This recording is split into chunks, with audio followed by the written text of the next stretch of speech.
नमस्कार किसान भाइयों, स्वागत है आपका आपके अपने कार्यक्रम कृषि दर्शन में। हम एक नए अंक के साथ फिर आपके सामने हाजिर हैं। किसान भाइयों, कुक्कुट व्यवसाय यानी मुर्गी पालन एक बहुत अच्छा सरल और आसान व्यवसाय है कृषि व्यवसाय में। लेकिन जितना ये सरल है, जितना आसान है, उतना ही ये थोड़ा सतत निगरानी वाला काम भी है। मुर्गियों में बीमारियां भी हो जाती हैं, जिसके कारण काफ़ी नुकसान भी होता है। तो मुर्गियों में कौन कौन सी बीमारियां होती हैं, उनके बचाव कैसे किए जा सकें, इसके लिए हमने आज अपने विशेषज्ञ को से बात की है कि वो बताएंगे कि मुर्गियों में कौन कौन सी बीमारियां हो सकती हैं, क्या कारण है, क्या बचाव हैं।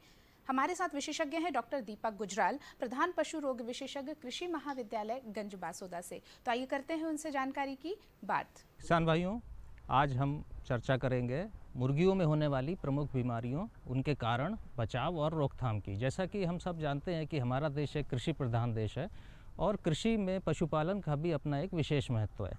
पशुपालन के साथ साथ हमारे कई किसान भाई बैकयार्ड स्तर पर या बड़े स्तर पर भी मुर्गी पालन का कार्य करते हैं। मुर्गी पालन एक बहुत छोटी इकाई है और यदि इसमें कोई बीमारी आ जाती है तो बीमारी का खर्च जो आप उसके उपचार पर खर्च करते हैं वो कई बार मुर्गी की अपनी कीमत से भी ज़्यादा हो जाता है। मुर्गी पालन में सबसे अधिक किसान भाइयों को भय जो है वो मुर्गियों की बीमारियों से ही रहता है, क्योंकि इससे उन्हें सीधी आर्थिक हानि उठानी पड़ती है। कई बार हमारे किसान भाई मेहनत करके मुर्गियों की जान तो बचा लेते हैं, परंतु उनका उपचार का खर्च मुर्गी की अपनी कीमत से भी ज़्यादा बैठ जाता है और वो मुर्गी आगे प्रोडक्शन के हिसाब से फार्म के लिए कोई ज़्यादा लाभप्रद नहीं रह जाती है।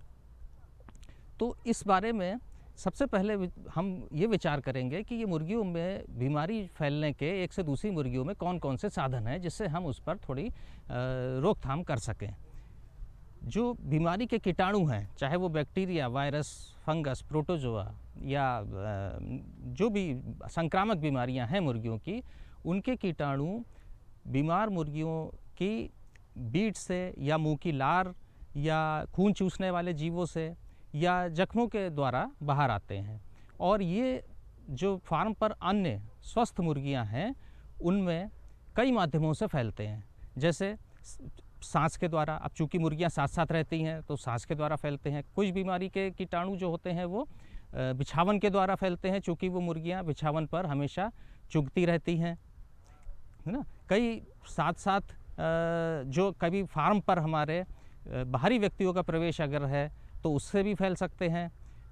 जो फार्म के साजो सामान है, जैसे दाने की ट्रे है, दाने के अंडे की ट्रे हैं, दाने के बर्तन हैं, फीडर, वाटरर, इनके द्वारा भी एक बीमारी जो है वो दूसरी मुर्गियों में, स्वस्थ मुर्गियों में, संक्रामित मुर्गियों से फैल जाती है। मुर्गियों में पाई जाने वाली जो बीमारियां हैं उनको हम यदि वृहद रूप में देखें तो 4-5 प्रकार की बीमारियां होती हैं। जैसे बैक्टीरिया से होने वाली, वायरस से होने वाली, प्रोटोजोआ से होने वाली, फफूंद या फंगस से होने वाली और न्यूट्रिशनल जो संतुलित आहार की कमी से बीमारियां होती हैं।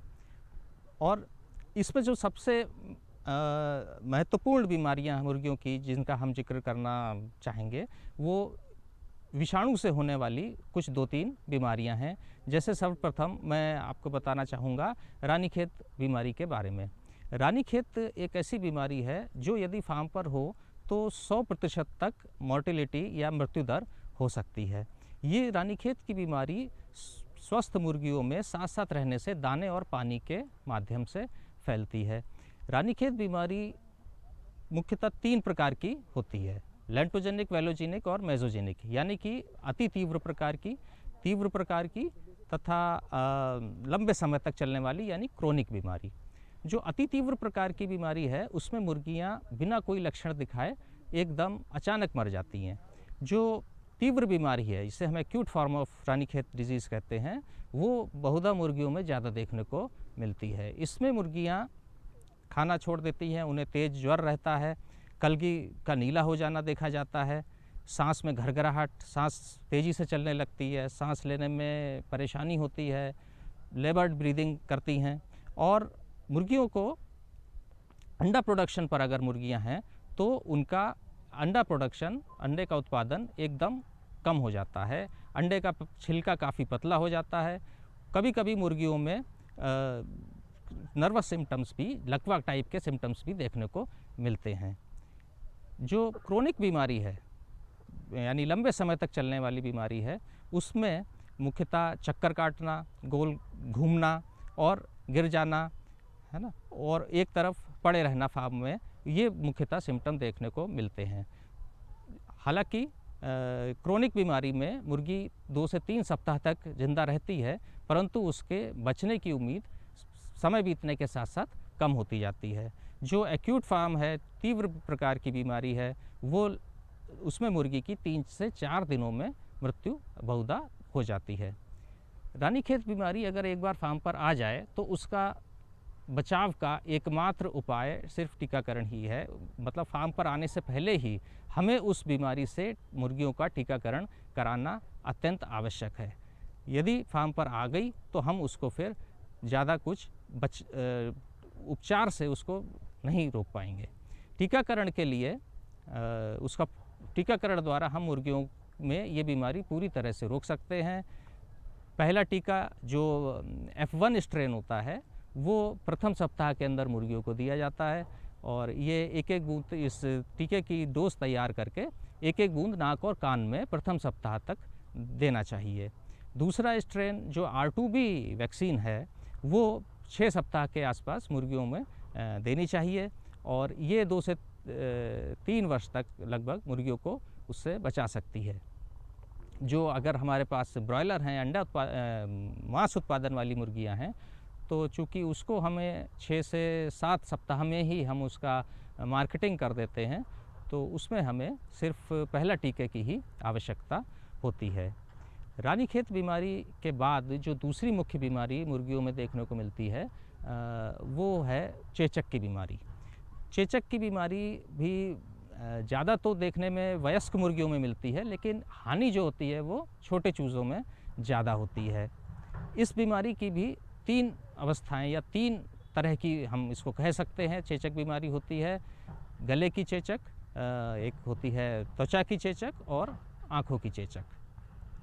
जो गले की चेचक होती है उसमें गले में और मुंह में मुर्गी के कई बार पसयुक्त छाले हो जाते हैं और इससे कई बार मुर्गी अपना मुंह भी नहीं बंद रख सकती। इस प्रकार वो कुछ भी खाना पीना छोड़ देती है और उसकी मृत्यु हो सकती है। जो त्वचा की चेचक है उसमें मुर्गी की कलगी, कर्णफूल और पैरों में छाले देखने को मिलते हैं और इसके साथ साथ तेज़ ज्वर भी आता है। और त्वचा वाली चेचक को मुर्गियों में जो छोटे चूज़े हैं उनमें ज़्यादा नुकसान पहुंचता है और जो आँखों वाली चेचक है उसमें मृत्यु दर 60% तक मुर्गियों में पाई जा सकती है। फाउल पॉक्स या चेचक से बचाव के लिए भी 2 प्रकार के टीकाकरण या 2 स्टेज पर टीकाकरण करना रहता है। ये टीके परों की खाल में विंग वेब मेथड से लगाए जाते हैं, जिसमें पहला टीका 8 सप्ताह की आयु पर और दूसरा टीका 16 सप्ताह की आयु पर मुर्गियों को दिया जाता है। रानीखेत बीमारी और चेचक बीमारी के अतिरिक्त विषाणु से होने वाली प्रमुख तीसरी बीमारी मैरेक्स बीमारी है, जो अधिकतर 5 माह तक की मुर्गियों में देखने को मिलती है। ये बीमारी मुख्यतः खूनी पेचिश से शुरू होती है, लेकिन साथ साथ लंगड़ाहट और चक्कर खाकर गिर जाना देखा जाता है। कई बार मुर्गियां एक पैर आगे और एक पैर पीछे कर पड़ी रहती हैं फार्म में और उसी अवस्था में उनकी मृत्यु हो जाती है। दूसरी वायरस बीमारियों की तरह ही मैरेक्स बीमारी के लिए भी टीकाकरण ही एकमात्र उपाय है, जिसमें 1 दिन की सप्ताह पर यानी 1 दिन की एज पर मुर्गियों का टीकाकरण HVT स्ट्रेन, जो हर्पीज़ वायरस ऑफ टर्की है, उसके स्ट्रेन से किया जाता है खाल के नीचे। तो इन 3 बीमारियों के लिए मुर्गियों में काफ़ी मृत्यु दर देखी जा सकती है। इसलिए आवश्यकता ये है कि किसान भाई इन तीनों ही बीमारियों को विशेष ध्यान में रखते हुए समय पर मुर्गियों का टीकाकरण अवश्य कराएं।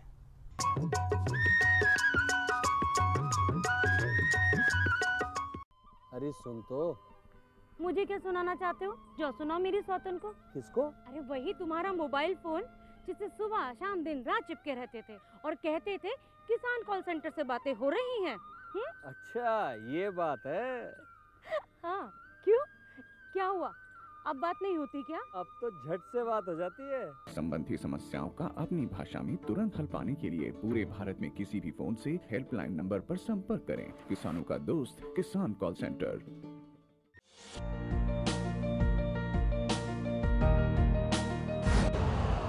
यूरिया का स्वदेशी उत्पादन 70 लाख टन बढ़ाने के लिए 6 उर्वरक संयंत्रों का उद्धार किया जा रहा है। FCIL के गोरखपुर, सिंदरी, तलचर और रामागुंडम संयंत्र, HFCL की बरौनी इकाई और BVFCL की नामरू फोर्थ। सोने पर सुहागा ये है कि देश में अब बनेगा सिर्फ नीम लेपित यूरिया, क्योंकि इससे होगा किसानों का फायदा ही फायदा। अनाज का उत्पादन 10% तक बढ़ेगा। बढ़ेगी 10 से 15% नाइट्रोजन क्षमता।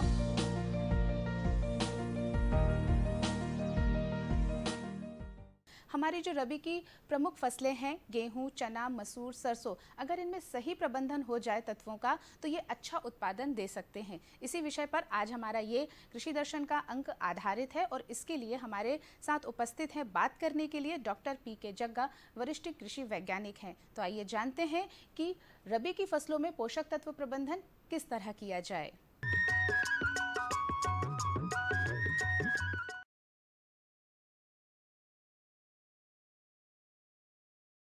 मैं डॉक्टर प्रवीण कुमार जग्गा, मृदा वैज्ञानिक, कृषि महाविद्यालय गंज बसोदा। किसान भाइयों, आज हम बात करेंगे बृहद पोषक तत्वों का रबी फसलों में पर्णी छिड़काव कैसे करें और उसका प्रबंधन कैसे करें। ये बहुत इम्पोर्टेंट विषय है, क्योंकि हमारे किसान भाई जनरली जब भी अपने खेत में उर्वरकों का प्रयोग तो करते हैं, लेकिन और कई बार क्या होता है कि जब कुछ समय बाद जब पौधों में उस तत्व की कमी आ जाती है तो फिर बाद में प्रयोग करना पड़ता है उर्वरक का। आपने देखा होगा जनरली हमारे जो किसान भाई हैं वो जब पर्णी जो प्रयोग करते हैं उससे फसल को इतना फ़ायदा नहीं होता जितना कि यदि हम फॉलियर स्प्रे, जिसको बोलते हैं पत्तियों पर छिड़काव, यदि हम करते हैं तो तुरंत हमारे पौधों को लाभ हो जाता है उस उर्वरक का। तो आज हम बात करेंगे पर्णी छिड़काव पोषक तत्वों का कैसे करें, क्योंकि इसमें बहुत सारे पोषक तत्व ऐसे हैं जिनका कि हमारे किसान भाइयों को अंदाज ही नहीं है कि उनका कैसे प्रयोग करना चाहिए। तो हम कुछ पोषक तत्वों के नाम आपको बताएंगे और उन पोषक तत्वों का कैसे कैसे पर्णी छिड़काव करते हैं। पर्णी छिड़काव से मेरा है कि पत्तियों पर उस पोषक तत्व का छिड़काव कैसे करते हैं। तो हम सबसे पहले बात करते हैं नाइट्रोजन की। नाइट्रोजन जिसको हम नत्रजन भी कहते हैं। नत्रजन एक ऐसा पोषक तत्व है जो कि पौधों की ग्रोथ के लिए बहुत आवश्यक है, पौधों की वृद्धि के लिए बहुत आवश्यक है, क्योंकि आपने देखा होगा कि यदि हमारे पौधों में जो हरापन आता है उसका मेन कारण है कि हरापन आने का मेन कारण है नत्रजन का प्रयोग करना। तो ये जो पोषक तत्व है इसके कारण हमारे पौधों को न केवल ग्रोथ के लिए आवश्यक है बल्कि उसकी बहुत सारी मेटाबॉलिक एक्टिविटी को संचालित करने के लिए भी इसका प्रयोग अपन करते हैं। जनरली हम देखते हैं कि उर्वरक का जो नत्रजन उर्वरक का जो प्रयोग करते हैं वो उसकी जो सॉइल टेस्ट की जो रिपोर्ट आती है उसके आधार पर करते हैं। लेकिन हमने देखा है कि जैसा कि माना कि चलो गेहूं के बारे में बात करते हैं तो गेहूं के बारे में 120, 60, 40 का ये डोज रहता है जिसमें कि हमारे किसान भाई प्रयोग करते हैं फसलों में जनरली। अब हमने देखते हैं कि लेकिन कुछ जो नत्रजन है कई बार क्या करते हैं हमारे किसान भाई 50% पहला डाल देते हैं और 50% बाद में डाल देते हैं। लेकिन कई बार ऐसा होता है कि जब फसल हमारी बड़ी हो जाती है तब हम देखते हैं कि हमारे जो पौधे हैं वो पीले हो जाते हैं। तो जब हमारे पौधे पीले हो जाते हैं इसका मतलब ये है कि उसमें नत्रजन की कमी है। तो अब क्या करते हैं, अब आप वैसे बेसल डोज तो प्रयोग कर चुके हो, 50% भी आपने प्रयोग कर दिया, लेकिन अब जैसे जैसा पौधा बढ़ता चला जा रहा है उसमें पोषक तत्व की कमी होती चली जा रही। तो हमारे किसान भाई को क्या करना चाहिए, फॉलियर स्प्रे करना चाहिए, पत्तियों पे छिड़काव करना चाहिए। पत्तियों पे छिड़काव करने से क्या होता है कि पौधे को तुरंत ही उस पोषक तत्व की पूर्ति हो जाती है और जो भी जो कमी जो पौधे जिस तत्व की कमी होती है वो कमी पूरी हो जाती है। तो सबसे पहले हम बात करते हैं नत्रजन की। नत्रजन का जो फॉलियर स्प्रे है वो 2 से 4% का घोल हमारे किसान भाइयों को करना चाहिए। नत्रजन उर्वरक में जैसे यूरिया है, तो यूरिया का 2 से 4% का घोल हमारे किसानों को प्रयोग करना चाहिए। कब करना चाहिए? आपने देखा जब आपकी एरीगेशन लग चुकी हो और आप जब पौधा हमारा टिलरिंग स्टेज से थोड़ा सा ऊपर की अवस्था में आ चुका है, तो उस समय हमारे किसान भाइयों को चाहिए कि वो अपने खेत में 2 से 4% यूरिया का घोल बनाकर और उसका एक पर्णी छिड़काव कर देना चाहिए। जब वो पर्णी छिड़काव करेगा तो आप देखोगे कुछ समय बाद जो नत्रजन तत्व की जो कमी है, वो कमी बहुत जल्दी पूरी हो जाएगी और रिकवर हो जाएगी। दूसरा जो पोषक तत्व है वो है फास्फोरस। फास्फोरस एक ऐसा पोषक तत्व है, आपने देखा होगा कि जो कि बेसल डोज के रूप में प्रारंभ में ही फसल में दिया जाता है। उसके बाद फिर आप इसका फॉली स्प्रे जनरली करते नहीं है। हालांकि अब कुछ जो एडवांस फार्मर वो जो लिक्विड फर्टिलाइजर उनके पास आएगा वो प्रयोग करते हैं, लेकिन सामान्य तो जो किसान है वो जो फास्फोरस जो उर्वरक है वो मिट्टी में वो उसमें पानी में अघुलनशील होता है, पानी में घुलता कम है तो उसका स्प्रे नहीं हो पाता। फिर भी हमारे किसान भाइयों को चाहिए कि जो सॉइल टेस्ट करके उसके जितनी भी फास्फोरस का जो मात्रा निकल के आती है वो फास्फोरस की मात्रा हमारे किसान भाइयों को अपने खेत में देना चाहिए, क्योंकि फास्फोरस आपने देखा होगा एक ऐसा तत्व है जो कि पौधों में एक उसका जो इंटरनोड की वृद्धि तो करता ही है, साथ ही जड़ों की वृद्धि करता है। आपने देखा होगा कुछ समय बाद जब पौधा गिर जाता है, थोड़ा सा पानी पड़ता है और हवा चलती है तो पता पड़ता है गेहूं का पूरा खेत लौट जाता है, आपने देखा होगा। तो ऐसी समस्या क्यों आती है?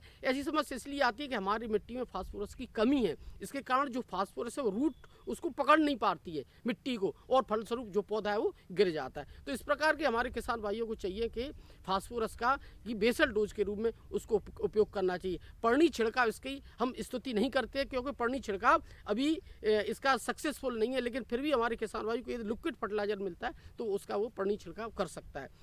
तीसरा जो तत्व है बृहद जो पोषक तत्व वो है पोटास। पोटास जनरली हमारे जो फसल है उसमें चमक पैदा करने की, उसकी क्वालिटी को बरकरार रखने के लिए प्रयोग हमारे किसान भाई करते हैं। सामान्यतः देखने में आया है कि हमारे जो किसान भाई हैं वो अपने जो दाने हैं उसमें चमक लाने के लिए, दाने का साइज बढ़ाने के लिए जनरली पोटास का प्रयोग करते हैं। पोटास की जो मात्रा होती है वो गेहूं में 120 60 40 किलोग्राम प्रति हेक्टेयर की दर से हम लोग स्तुति करते हैं कि हमारे जो फार्मर है वो 40 किलोग्राम प्रति हेक्टेयर की दर से आप उसमें प्रयोग कर सकते हैं। अब बात करते हैं फॉलियर स्प्रेयर की। यदि हमारे जो किसान भाई है पर्णी छिड़काव करना चाहते हैं यदि उनके खेत में, बाद में हम देखते हैं जब पौधा टिलरिंग स्टेज से भी ऊपर निकल जाता है तो हम देखते हैं कि पौधा का जो दाना नहीं बन पाता, पूर्ण रूप से दाने की जो क्वालिटी है वो खराब हो जाती है, दाना ढंग से नहीं बन पाता, तो बड़ी दिक्कत आती है। क्योंकि हमने जो फसल लगाई है वो अच्छे दाने के लिए लगाई है, दानों में चमक लाने के लिए लगाई है, तो हमारे किसान भाई को इसको पोटास अपनी मिट्टी में जरूरी है, उसको डालना बहुत आवश्यक है।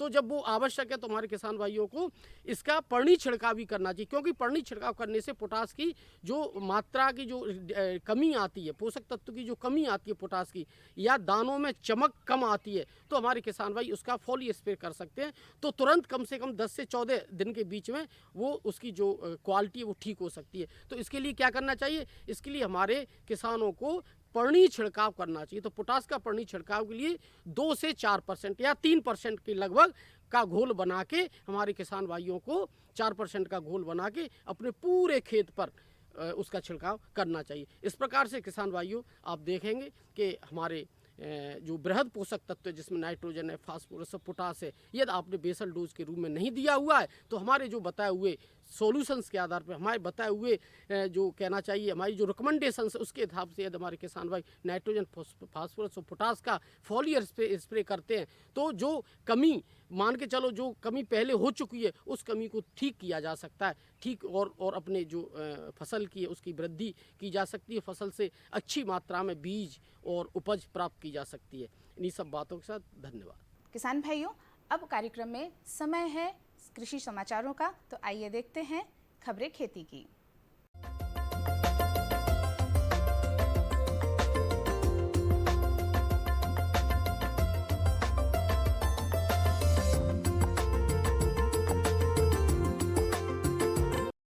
किसान भाइयों नमस्कार, खबरें खेती में आपका स्वागत है। आइए नजर डालते हैं आज की खास खबरों पर। प्रधानमंत्री फसल बीमा योजना, बागवानी एवं खाद्य प्रसंस्करण मंत्री ने किया CIAE का दौरा, कृषि में जल उत्पादकता बढ़ाने हेतु विश्वविद्यालय में हुआ प्रशिक्षण और गेहूं का पीला रतुआ रोग। और अब खबरें विस्तार से। दुनिया की सबसे बड़ी प्रधानमंत्री फसल बीमा योजना PMFBY के 5 साल पूरे होने के उपलक्ष्य में सभी राज्यों के साथ मिलकर कृषि एवं कल्याण मंत्री श्री नरेंद्र सिंह तोमर की अध्यक्षता में कार्यक्रम संपन्न हुआ। इसमें श्री तोमर ने कहा कि दुनिया की सबसे बड़ी इस कृषि बीमा योजना में किसानों को क्लेम के 90,000 करोड़ रुपए मिल चुके हैं। उन्होंने कहा कि MSP बढ़ाने, 10,000 नए FBO बनाने तथा आत्मनिर्भर भारत अभियान में कृषि व संबद्ध क्षेत्रों के लिए 1.5 लाख करोड़ रुपए से ज्यादा के पैकेज से किसानों की दशा एवं दिशा बदलने वाली है।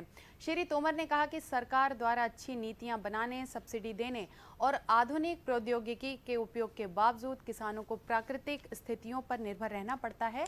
सब कुछ अच्छा करने के बावजूद यदि प्रकृति की नाराजगी है तो उसका नुकसान भी किसानों को ही होता है, जिससे किसानों को बचाने के उद्देश्य से फसल बीमा योजना की कल्पना की गई है। केंद्रीय मंत्री ने कहा कि पूर्वोत्तर राज्यों के किसानों को भी PMFBY से अधिकाधिक जोड़ने के लिए वहां की राज्य सरकारों के अंशदान को 9:10 कर दिया गया है, जो पहले 50:50 था। स्वैच्छिक बनाने व प्रौद्योगिकी के साथ जोड़ने के साथ आज यह योजना किसानों के लिए प्राकृतिक परिस्थितियों में एक बड़ा सुरक्षा कवच है, जिसका लाभ देश भर में किसानों को मिल रहा है। क्रॉप इंश्योरेंस ऐप के माध्यम से भी किसान अब अपने आवेदन की स्थिति और कवरेज के बारे में घर बैठे जान सकते हैं और फसल नुकसान की सूचना भी दे सकते हैं। फसल कटाई प्रयोगों में व्यापक सुधार हेतु स्मार्ट सैंपलिंग, रिमोट सेंसिंग तकनीक, सैटेलाइट ड्रोन का उपयोग भी किया जा रहा है, जिससे किसानों के बीमा दावों का निपटान तेजी से हो सके और उन्हें भुगतान में मिलने में देरी न हो। बागवानी एवं खाद्य प्रसंस्करण राज्य मंत्री मध्य प्रदेश सरकार ने भाक्र अनुप केंद्रीय कृषि अभियांत्रिकी संस्थान भोपाल मध्य प्रदेश का दौरा किया। श्री कुशवाहा ने संस्थान द्वारा विकसित बागवानी मशीनरी और प्रसंस्करण प्रौद्योगिकियों के प्रदर्शन का दौरा भी किया। उन्होंने राज्य बागवानी अधिकारियों से मध्य प्रदेश के किसानों के लाभ के लिए राज्य अनुदान योजनाओं में ट्रैक्टर संचालित लहसुन रोपण यंत्र, प्याज पुनर्रोपण यंत्र, इंक्लाइन प्लेट रोपण यंत्र, वायु चालित रोपण यंत्र और बाग प्रबंधन के लिए मचान, लहसुन का तना एवं जड़ काटने वाला प्याज डिटोपर, प्याज भंडारण संरचना और पकने वाले चैम्बर को शामिल करने का भी आग्रह किया है।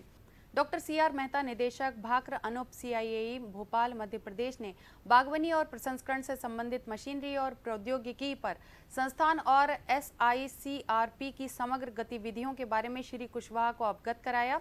इस दौरे का मुख्य उद्देश्य मध्य प्रदेश राज्य अनुदान योजनाओं में शामिल करने के लिए बागवानी मशीनरी और प्रसंस्करण प्रौद्योगिकियों की पहचान करना था। जवाहरलाल नेहरू कृषि विश्वविद्यालय स्थित कृषि अभियांत्रिकी महाविद्यालय में national higher agriculture education project द्वारा ड्रिप और स्प्रिंकलर सिंचाई पद्धति से जल उत्पादकता को बढ़ावा देने के लिए प्रशिक्षण कार्यक्रम हुआ। अधिष्ठाता कृषि अभियांत्रिकी संकाय डॉक्टर RK नेमा एवं संयोजक डॉक्टर आलोक वाजपेयी ने बताया कि प्रशिक्षण में कृषि विभाग सहित प्रदेश एवं देश के विभिन्न कृषि विश्वविद्यालयों के छात्रों ने भाग लिया। जनवरी फरवरी के महीने में गेहूं की फसल में कई तरह के रोग कीट लगते हैं। इन्हीं में से एक रोग है गेहूं का पीला रतुआ रोग। सही समय पर अगर इस रोग का प्रबंधन ना किया जाए तो पूरी फसल बर्बाद हो जाती है। लगातार बादल और वातावरण में नमी से ये रोग गेहूं की फसल में तेजी से बढ़ता है। जनवरी में इसके बढ़ने की संभावना बढ़ने लगती है और वातावरण में आर्द्रता और कोहरा अगर बना रहे तो ठंड बढ़ने पर ये और अधिक बढ़ने लगता है। पीला रतुआ पहाड़ों की तराई क्षेत्रों में पाया जाता है।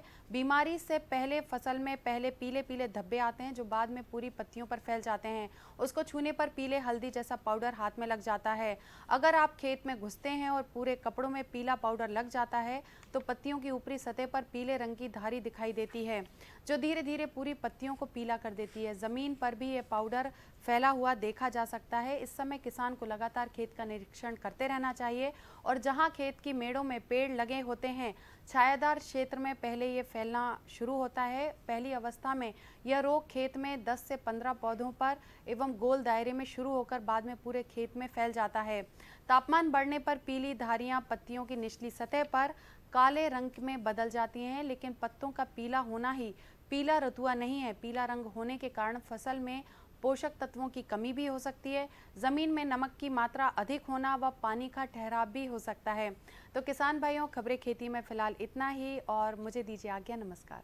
तो अभी आपने देखी खबरें खेती की, अब हमें दीजिए अनुमति, फिर मिलेंगे नए अंक के साथ में। आपके सुझाव, आपके सलाह की हमें रहेगी हमेशा से ज़रूरत, तो आप हमें पत्र लिख सकते हैं। हमारा पता है कार्यक्रम कृषि दर्शन, द्वारा केंद्र निदेशक, श्यामला हिल्स, दूरदर्शन केंद्र, भोपाल, पिन 462013। अब हमें दीजिए अनुमति, स्वीकार कीजिए हमारा नमस्कार।